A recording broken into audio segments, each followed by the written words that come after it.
Hello everyone, this is Tom, the art director for Studio 346, here with another Century of Steam devlog. This is going to be Industries Part 1, and if you haven't already, I highly recommend you watch Industries Part 0 before this. It gives a lot of good contextual information and visual mock-ups and the vision that's going into the industry work we're going to show off today. But also, Mark is in Durango running RGS20, so here our project manager is playing the game, and I am dubbing this in post. But let's go ahead and take a look at our consist here. We got 3 Rio Grande high-side gondolas full of talc ore, and a couple of milling machinery assets here in large crates. You'll note these are different meshes, and that's because certain commodities can pull from a randomized mesh pool for a different appearance. And assets now are also given an insured augment, which means that you have to take a deposit out to take them, and if you break it, you buy it, as the old saying goes. But you can also see it's from the Indio Interchange, and it's destined to the Sierra Talc Company. There's 1 unit. You could see the amount of volume and weight in the car. We've also changed this volume and weight readout to be more in line with what our industry UI looks like now, so it's a lot more consistent. Let's go ahead and take a look at these GONs here. So these are each full of 140 units of talc ore, and you can see they're going to the storage yard, which is the loading zone ID for where at the industry you have to drop it off. And you can also see a lot of payout mods for economic demand for what tier the industry is at. You have a slight penalty for it being in an open-top car because it is slightly weather sensitive. You have a 20% shipping bonus because it is a decent ways away, and that'll scale based on distance or elevation changes. And damages is currently at 0% because we're going to be really good today and not break it. Of course, it's hard to break talc ore, but that'll be a lot more relevant for things that are fragile especially. But let's go ahead and hop in the engine here. I wonder which of our mascots is the bobblehead in this thing. Ah, it's Dolores. Hello.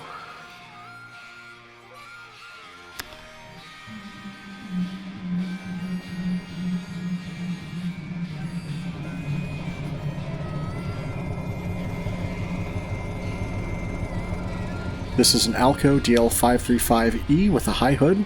But we've got her fired up. We're going to set our headlights to dim here because we're going to be doing yard work. And let's go ahead and throw it from idle to run, and let's get going here.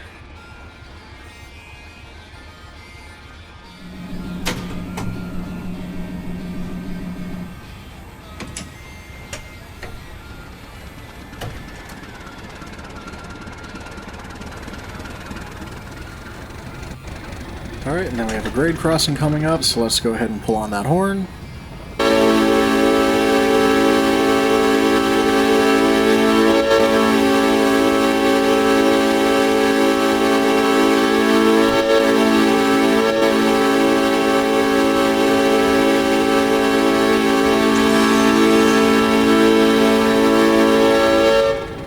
And that was a Nathan P6 air horn. And sounds like we're knuckled in, so let's give a minimum reduction, and let's hop out and tie up our brakes.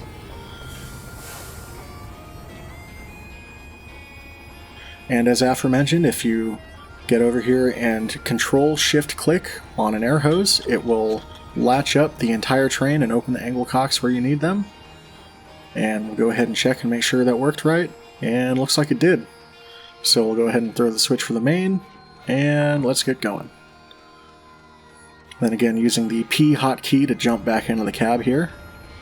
Nice little bit of quality of life so you don't have to walk the whole train on the way back. And let's highball.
ease on into Carthage, which is the end of the line, and line our switches in from the main building of the talc company.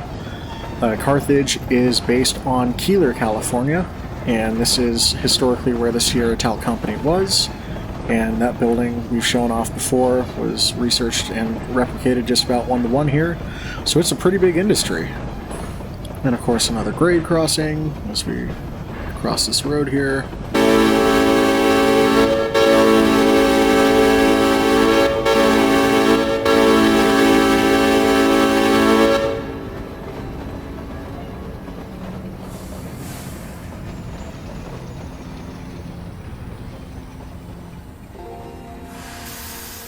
Alright, let's tie up real quick, and before we spot anything, let's go ahead and take a look at the industry UI of what's already over there.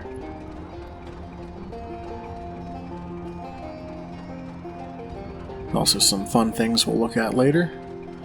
But here's the Sierra Talc Company again.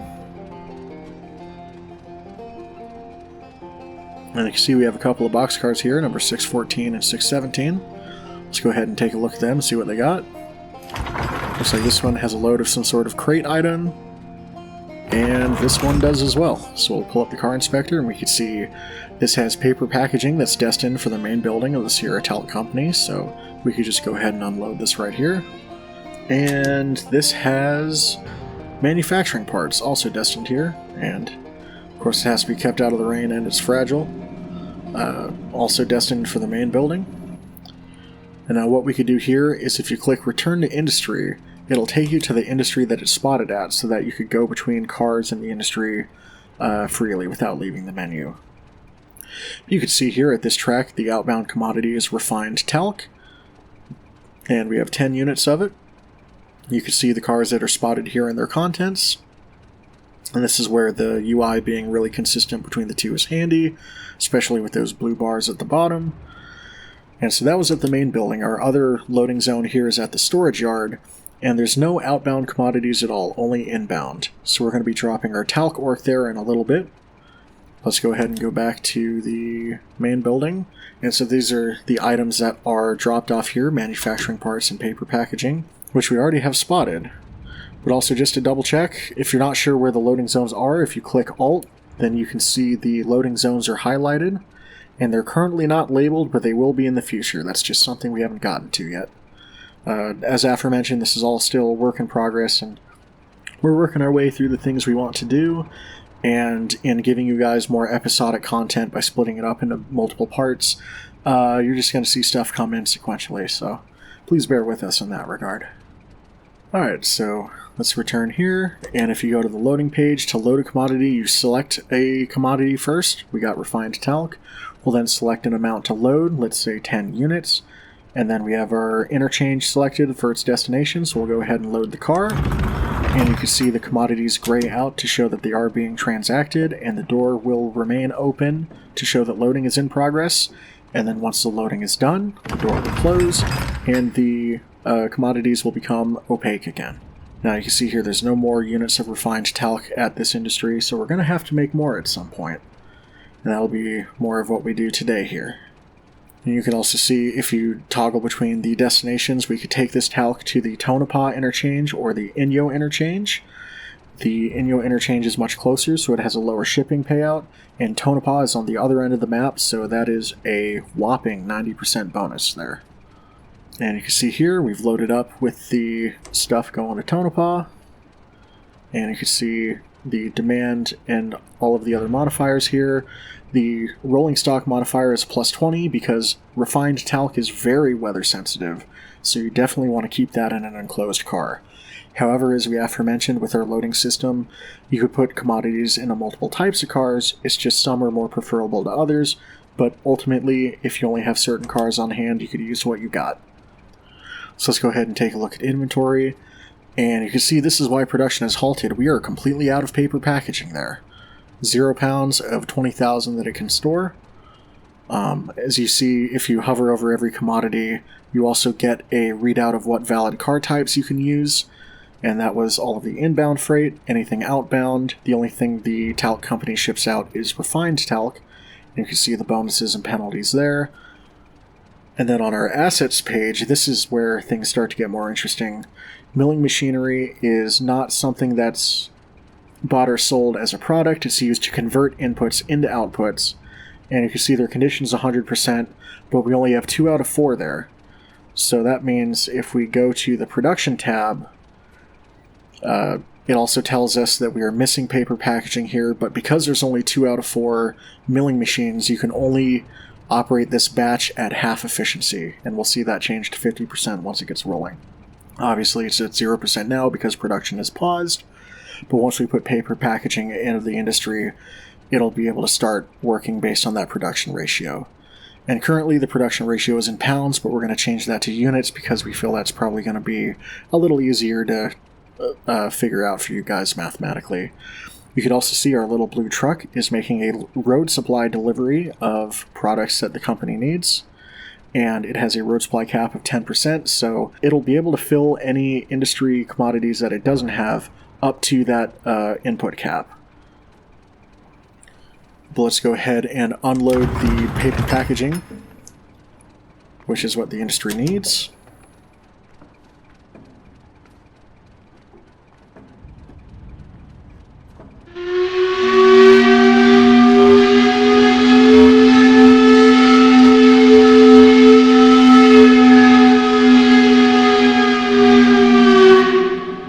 And that factory whistle means that it has just gone from an idle industry to one that is doing a production run. So anytime production starts or stops, it'll sound that factory whistle, and you'll be alerted as the player as to what the industry is doing. And now you can see here, because there's only 2 assets out of 4, that industry efficiency for this batch production is only at 50%. Now if we deliver the 2 mill machines that we have here, we could boost this up to 100% efficiency for batch production, and it'll cut the production time in half. So let's go ahead and spot these over by the talc mill, throw our brakes off, and get moving.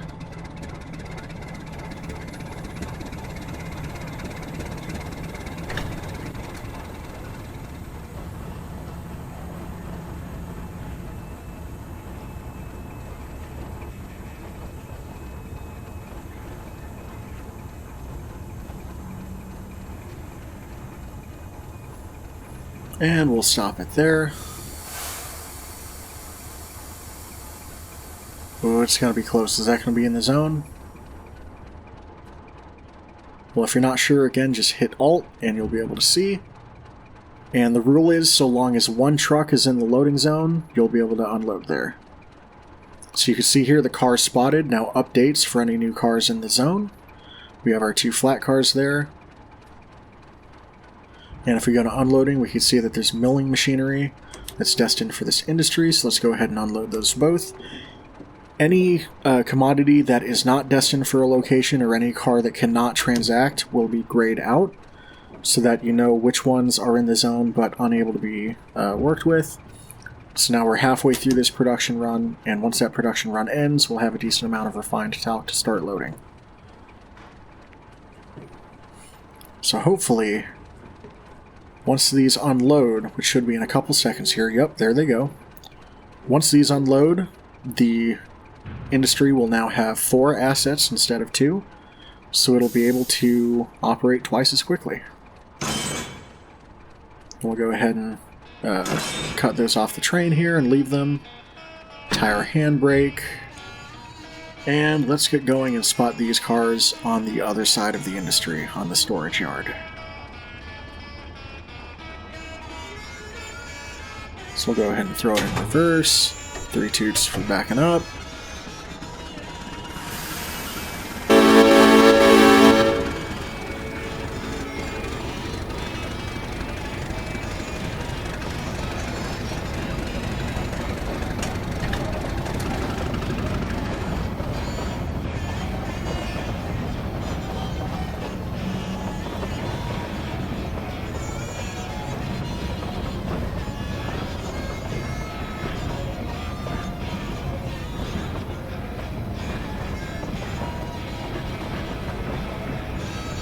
Throw our switch here, get aligned for the storage yard.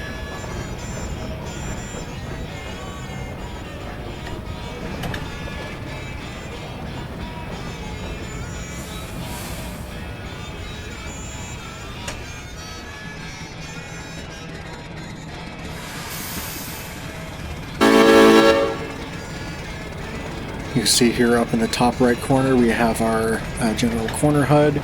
Tells us we're in the 1960s decade and the season is spring. It is 2:32 p.m. on a clear day. Very, very mild 73 degrees for the desert. I'd expect that to be probably more around 100, but I guess we lucked out today. But you'll notice we started at $10,000, and with the commodities we've already transacted, we've made $378 so far.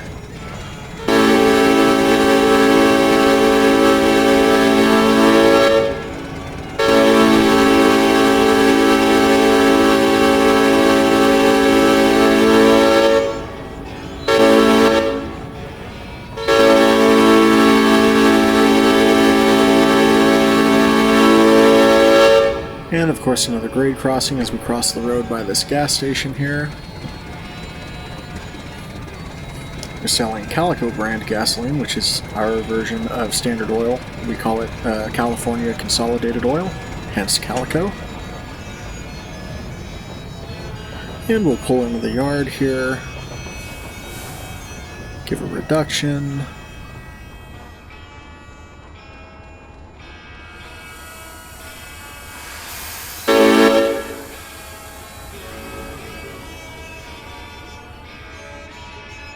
Alright, are we in the loading zone? Yes, we are. Perfect. So let's go ahead and pull this up. You can see we have our talc ore destined for the storage yard. And when we go to the storage yard on the industry UI, here these three pop up where they didn't before. And now the neat thing is if you click auto unload commodities for this zone, if it detects something like talc ore, which is destined to go here, you can set it up so that once a car is parked, it will automatically start unloading. So that's fewer clicks that you have to do. And you can see here in the talc yard, as the talc is unloaded from the car and their meshes go down, the talc ore piles here start to go up. That's going to take a while. This had a much longer unloading time because you have to physically shovel all the talc ore out for a gondola. Hopper cars will of course be faster for unloading times, but let's take a look at some of the other commodities we're working with here. So one of the first things is feed hay. You'll note straw is yellow and used for bedding, hay is green and used for food, for livestock. And you can see how it stacks differently based on how full the car is. But over here we have a really interesting load. This is what we call one of our all-in-one meshes, where if you have a single commodity, it'll fill the full car just like the hay. If you have two commodities in a car, it'll have basically a half and half split load. But if you have three commodities or more that have different container types, then you'll get one of these all-in-one meshes. And this is basically just a visual indicator that there are a lot of different things in this car. And what you can use is the car inspector to open it up and take a look at what is actually in here. But you can see we've had a lot of fun making our own custom labels and shipping items and all of this stuff, just to give a nice little bit of flavor here. So now let's talk about pipe gonds. So in the 1950s, the Denver and Rio Grande Western Railroad had an oil boom in Farmington, New Mexico. And they had to transport over their narrow gauge a lot of drilling equipment, like drill rod, pipeline pipe, standard pipe, and a lot of other supplies, but those usually came in around 40-foot lengths, and the Rio Grande had standard 30-foot length cars on the narrow gauge. These 40-foot loads would have fit in 40-foot standard gauge cars, but on the 3-foot, they had to make modifications so that they would fit, because they couldn't modify the material or cut it to length. So what they ended up doing was they took some of their high side gonds, lopped the ends off of them, moved the brakes to the side, and that allowed for loads to extend off the end of it.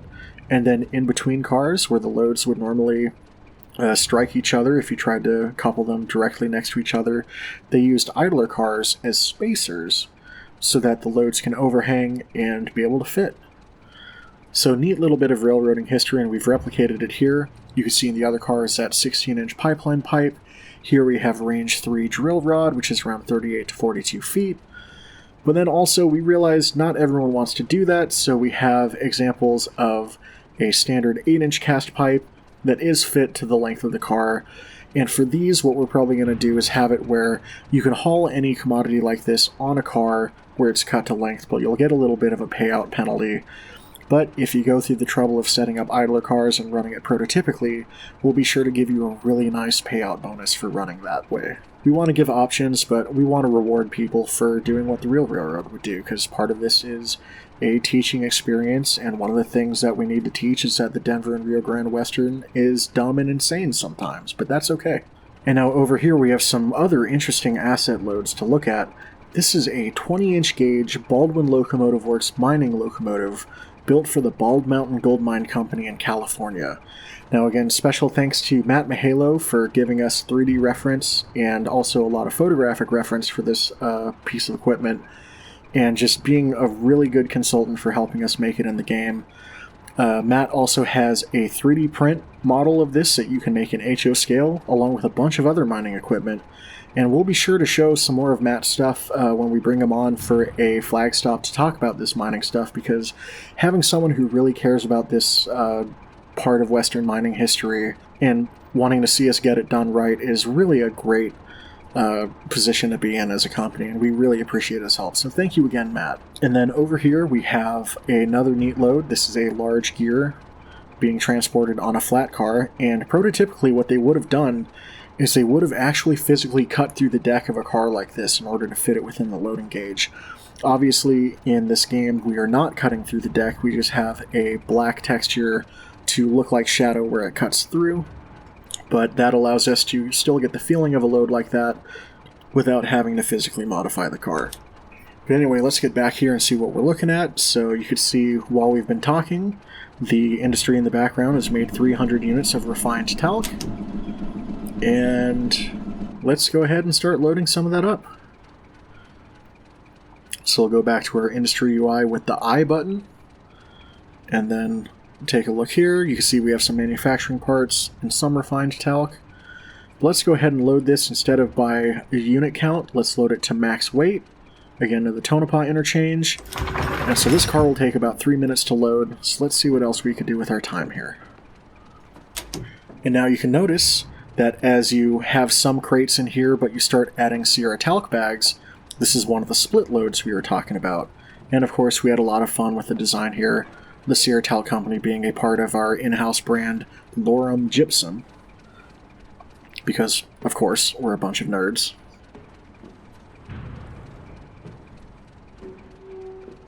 Yes, let's go ahead and start unloading more of the manufacturing parts here.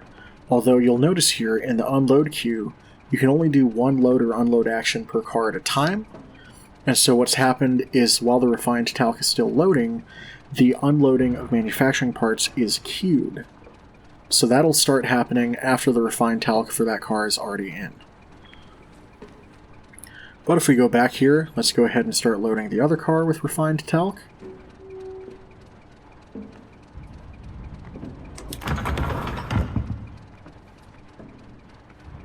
And these ones here, let's go ahead and set those to max weight. And another neat thing you could do is you could select this option here that says apply this action to all cars in zone.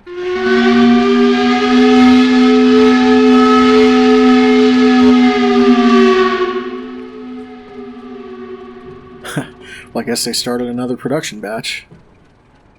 The whistle has sounded again because we've just come back from it being idle for a while. And you'll notice again, the target and current batch are now lined up because we are at 100% efficiency. But also notice asset condition wears down the more production runs you do. So that's going to be the regulator for how often you need to take assets to industries, is it's based on asset use and wear. So if you use an industry less frequently, you won't be wearing out its machinery as quickly. But if you use an industry a lot, you'll have to restock it a lot. And as you can see here, that's a full load of refined talc being loaded. And also refined talc is being loaded on these cars here.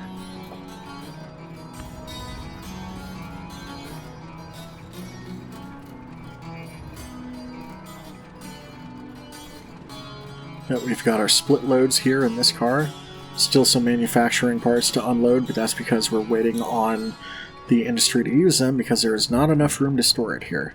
But also you'll notice here all of the arrows have changed to red because we've run out of refined talc to load, so that action, instead of being cancelled, has just been paused. And this means if you leave a car at an industry but it runs out of some commodities, then by the time that, say, you bring another load there or the road traffic supplies it, that action can resume without being cancelled fully. So you could still make sure that by the time you come back, that car will load all the way. Because yes, you can see the manufacturing parts are completely full, so we have to wait for the industry to use those before more space opens up for unloading new inputs there. Let's go ahead and take a look at these. The flat cars are filling up nicely. The box cars are filling up again because we just had another industry batch finish up. Yeah, so we've got a little more room to unload some manufacturing parts. So let's go ahead and do that to create more space in the car.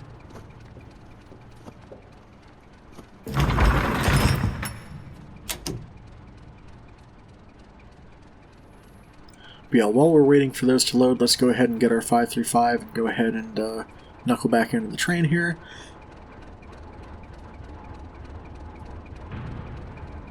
You can see our talc gondolas with the raw talc ore have all been fully unloaded.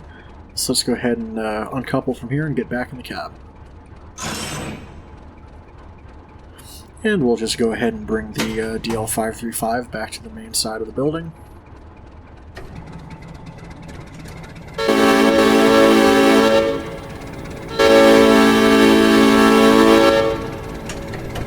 Go ahead and line us in. Good. And let's go get our train.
It is starting to get late here. You can see the shadows are getting pretty long. It's we started around 10 a.m. It's now 5:30, so let's get going before the sun goes down. Alright, before we knuckle in, let's go ahead and take a look at our train and see if we're done loading.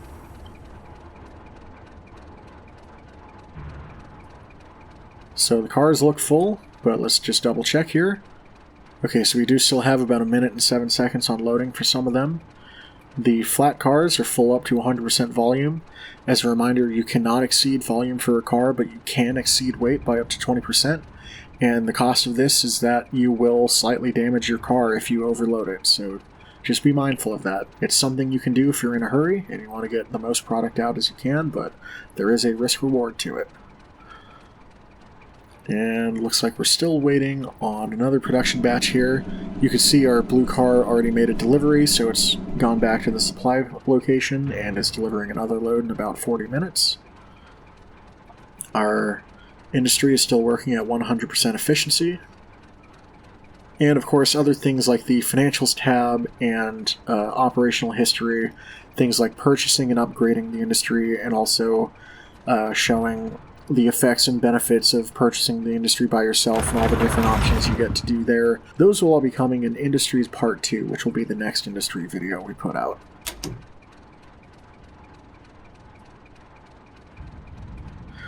Let's go ahead and take a look here, and you can see this car has been overloaded because we set it to max volume when we loaded it. And again, you can load it to up to 20% over at the penalty of you will take additional damage to your car as you move it. So use that carefully, only when you need to haul a lot of stuff in an immediate hurry. And confirming that it is in fact overloaded in the car loader. You can see it's set for our destination at Tonopah Interchange on the team track. You'll also note instead of getting about a $1,300 payout, we're only getting about $641 for this car, and that's for two reasons. Number one, for the rolling stock penalty versus buff, and number two, because this flat car has much lower weight and volume capacity than the box car. Let's go ahead and return to the industry. And it looks like we're all set to go, so let's go ahead and get out of here.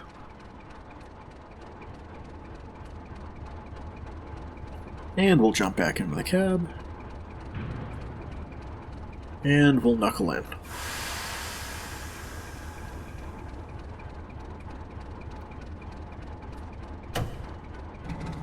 Alright, everything looks clear. Go ahead.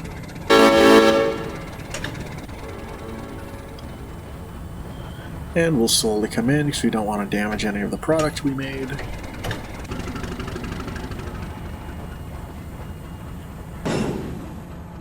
Oh, I'll bet you anything he's got a closed knuckle. Let's go hop out and check there. Yep, sure enough. Go ahead and open that up and we'll try again. And the other one too.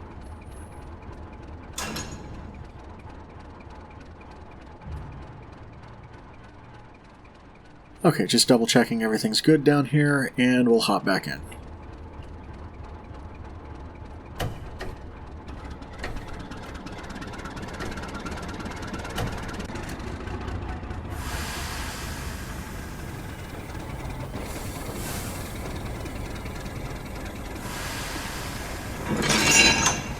Alright, good hitch. And looks like we got everything, so let's go ahead and stop here again. Tie up the train. Set the brakes. And again, if we Control-Shift-Click, the entire consist will lash up and the angle cocks will open. And we'll go ahead and take our handbrake off here. And one last little thing, because we're going to be running the other way and we don't have a caboose, let's go ahead and put an end of train flag on there. There we go. Safety third. Okay, let's get rolling here. Brakes off.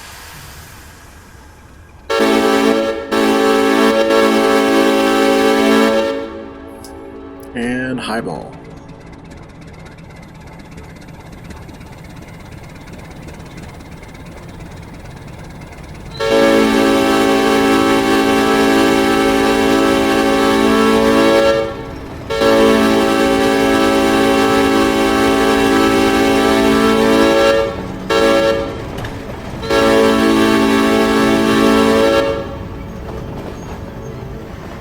And getting out of town, we're not going to turn the engine or anything, we're just going to run long hood forward as God intended.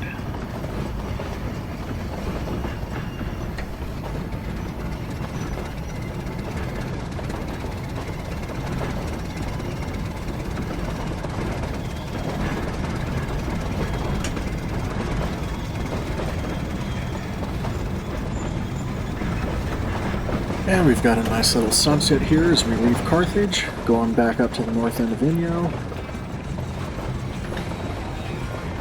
We've made a decent amount of money too, about $3,600, and that's with our temporary values. With the actual values we're going to be using for machinery, it's probably would have been closer to like a $12,000 haul today.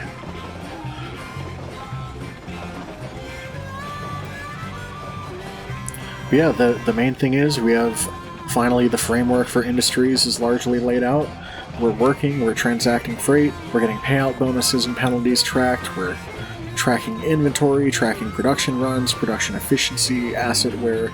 Just an astronomical amount of work was done so far, and there's still definitely a ton left to do, but we're really excited to be showing industries again and show more of the secondary gameplay. The economy side is coming next. There's definitely a lot more fun things we want to show in Part 2, and that's going to involve purchasing industries, upgrading them, all the different benefits and quirks you get for that. And then we also have other ideas of how to tie industry interaction into other rolling stock like cabooses. So those will be basically your work desk away from home. And a bunch of other things like boom and bust cycle. But the main thing is that framework is laid and we can start building on top of it. So I think with that, we're just going to do a little bit of digital rail fanning here and watch the train ride off into the sunset.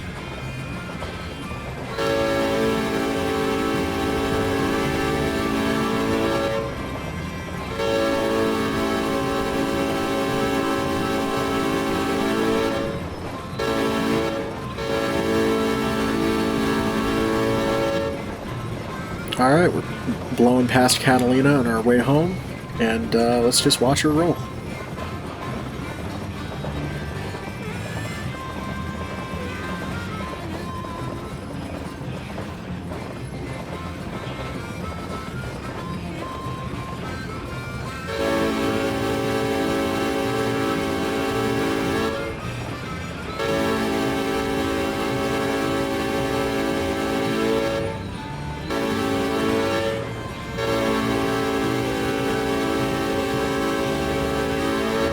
Okay, that's enough of this. Bye, train. Hope you find your dad. Alrighty, well, I think that's enough for one day. We'll be back here on Inyo for Industries Part 2. Probably have some new rolling stocks, some new commodities, and a lot of new industry functionality, and we're excited to keep showing this off. So, once again, thank you to everyone for supporting us, and we will see you all in the next devlog. Take care, and have a good one.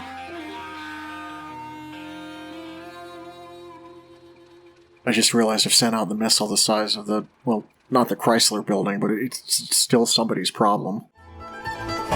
Thank you again for all of our patrons for making Century of Steam possible. If you'd like to support our development, you can do so over at patreon.com/Studio346, whereas for as little as $2 a month, you can receive these update videos a month early before they go on YouTube. Thanks for watching, and we'll see you all in the next video.